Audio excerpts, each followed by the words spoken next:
Donc maintenant que je suis sûr d'avoir mon Google Analytics, on va aller paramétrer notre Tag Manager pour qu'il puisse remonter un maximum d'informations. Tag Manager, il est paramétré en soi pour remonter quelques petits événements assez classiques, mais du coup, moi, je vais essayer d'activer plus d'infos. Donc, ce qu'on va voir ici, c'est juste une étape de paramétrage en amont de l'installation de notre balise. Je vous invite à aller sur le menu latéral à gauche. Donc, le menu latéral gauche, comme tous les outils Google, vous allez retrouver les onglets importants. Dans ces onglets importants, vous allez retrouver un onglet qui va s'appeler Variables. On a vu que les variables, c'était un peu les informations du site web que je pouvais aller du coup transvaser dans Google Analytics.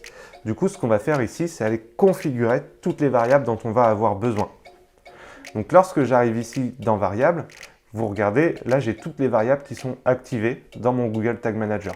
Si vous faites la démarche en même temps que moi, il est possible que vous en ayez moins des variables installées. Dans ce cas-là, pensez à bien aller cliquer dans l'onglet Variables sur le bouton Configurer. En cliquant sur le bouton Configurer, on vous met toutes les variables qui sont activées et toutes les variables que Google Tag Manager est capable d'aller chercher.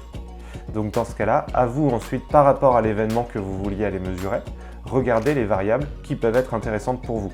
Moi, par exemple, on va être sur un clic.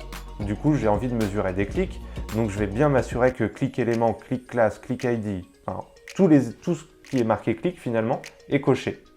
Est-ce que je peux zoomer un peu? Oui. Voilà. J'espère que c'est mieux. Du coup, pour les variables intégrées, là j'ai activé moi toutes les variables de clic parce que je sais que je vais aller mesurer un clic. Ok?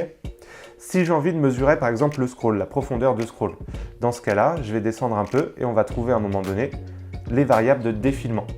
Et les variables de défilement, bah pareil, si j'ai envie de les mesurer, je vais aller les cliquer ici, comme ça. On peut maintenant les mesurer grâce à Google Tag Manager.